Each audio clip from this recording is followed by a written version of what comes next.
It is a lottery lover's dream. The jackpot for Saturday's Powerball drawing is a record $700 million. The cash payout, $428.5 million before taxes.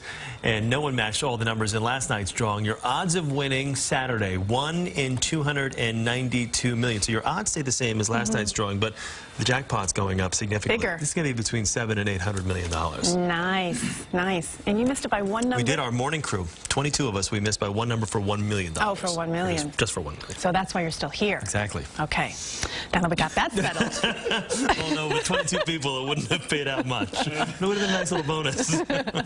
All right. Well, speaking of bonus, this one's for Mets fans. Yeah. A truly amazing accomplishment. Former Mets catcher Mike Piazza is elected to the National Baseball Hall of Fame in his 4th year of eligibility. And his journey much longer than the 201 miles from Queens to Cooperstown. CBS 2's Otis Livingston joins us with the rest of the story. And it starts out with his relationship with Tommy Lasorda. Mike Piazza wasn't even supposed to be here. He was the 1,390th player selected in the 1988 draft. The next lowest to make the Hall of Fame, John Smoltz, number 574 in 1985. But as he showed us all, it's not how you get to the big leagues, it's what you do when you get there. And he did his best work right here in the Big Apple.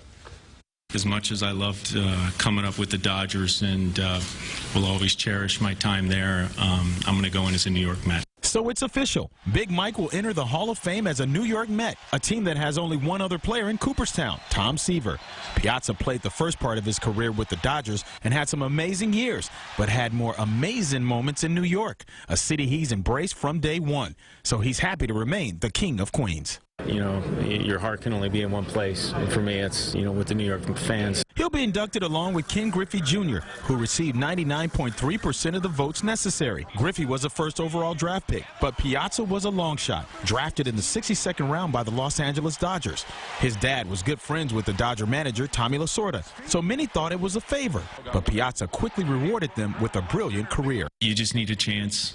I mean, I was able to just sneak into this game, kind of limp in. Through a lot of hard work and determination and some luck, I was able to build a pretty good career. It's gone! Piazza! The slugger hit 427 home runs, 396 of them as a catcher, the most all-time at that position. But the most famous one transcended sports. And it's hit deep to left center. A game-winning swing at Shea Stadium just 10 days after the tragic events of 9/11. Lifting the emotions of an entire city. All the feelings going into that game, you can't describe. To be, for me, at the right place at the right time and come through, I can only inspire. I mean, I can only think it comes from above. I mean, and a lot of people that put wind under my wings.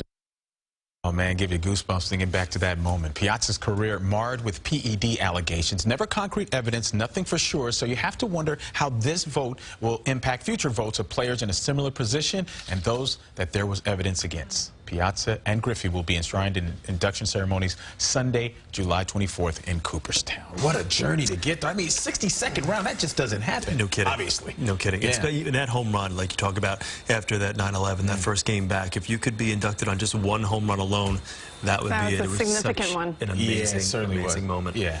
Yeah. Thank you, Otis. Thanks, Otis. Well, the holiday season wasn't jolly for Macy's. The retail giant will eliminate 4,800 jobs and close dozens of stores. Sales dropped 5.2% in November and December. The company blamed unusually warm weather and a decline in spending by international tourists. 36 stores will close this spring, including the South Plainfield, New Jersey location. The cluster of storms from El Nino that slammed California all week is now winding down. But the record-breaking rainstorms have flooded roads and homes, triggered mudslides, and prompted high surf warnings across Southern California. CBS 2's Chris Martinez has more.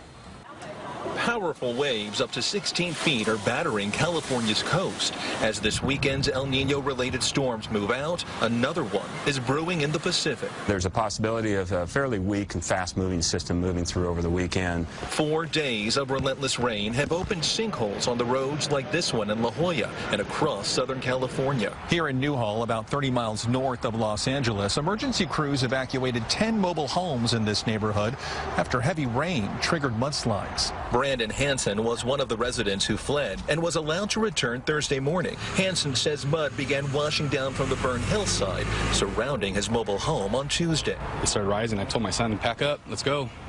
and got them out of here. Crews are working around the clock to clear streets and protect homes.